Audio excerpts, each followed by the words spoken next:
So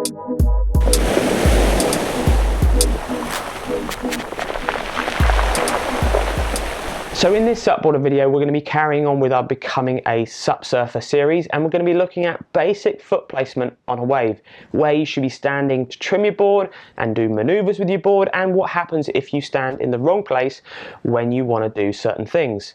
So other videos that are worth watching alongside of this, if you haven't checked out our paddling and surf stance video, definitely check that one out. And also you can check out an older video which we've done called Riding Along a Wave, which will also help go alongside this video. I'll put a link in the video up here. So you're catching waves now, you're riding in surf stance, and you're probably starting to ride along the wave. Now there might be some times when you ride along a wave and it's all perfect, and there might be some times where you ride along a wave and you just fall off for no reason at all. Now most of the time that is to do with board trimming or where your feet are on the board. Now what board you use, there is a certain place you have to stand to get the maneuverability and trim and turn your board. Basically, the mid part of the board, if you're in surf stance or you're surfing off the mid part of the board, it's very easy for trimming along the wave face.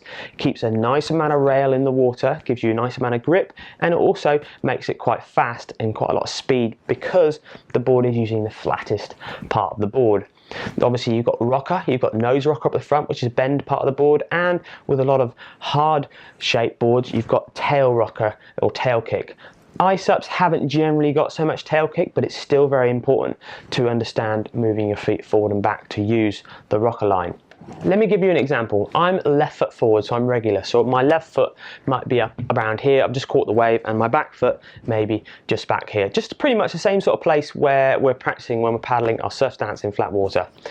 If I turn along the wave, and sometimes it might feel fine, sometimes I might feel a bit stumbly, and sometimes I might even fall over my toe side edge of the board or fall towards where I'm turning.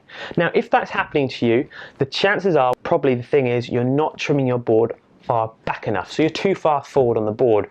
Remember, the forward section of the board is more for generating speed and going along the wave, and if I want to turn, chances are I've got to get my weight further back to initiate the fins and the smaller rail shape that's at the back of the board to help the turn. So if you're starting to learn to do maneuvers and learn to do turns and maybe going up and down the wave, you remember, if you want to turn the board, you need to be further back, and if you want to trim the board for speed, you need to be further towards the middle. Now, it's not really something you're going to have to worry about making sure you're in the right place, because the board will pretty much tell you if you're in the wrong or right place, because it'll either be smooth and almost seamless and effortless, then you're in the right place. But if it feels very sort of off balance and maybe you're leaning a lot of weight on your paddle to try and stay upright, chances are you're probably turning off the wrong part of the board and you're too far forward. The same again, if you're standing right at the back of the board on the wave the whole time, you'll find that you'll stall the board will end up pushing the tail in the water, and you won't really move very fast on the wave, and the wave may even just overtake you as you go towards the beach. So it's just as important to trim up near the front or the mid part of the board for when you're just going along the wave, and it's really important for moving your body weight back a little bit when you want to trim and start to turn your board on the wave. So when it comes to moving your footwork on a board forward and back, it's actually easier to do this when you're on a wave and moving faster than if you are doing it on flat water. If you can do it on flat water, you can do it on a wave, absolutely. But if you want a few tips and things to help you, a really good thing you can do is use your paddle to brace on the wave. Using the back side of your paddle on the top of the wave or just in the wave face gives you way more security when you want to move up and down the board.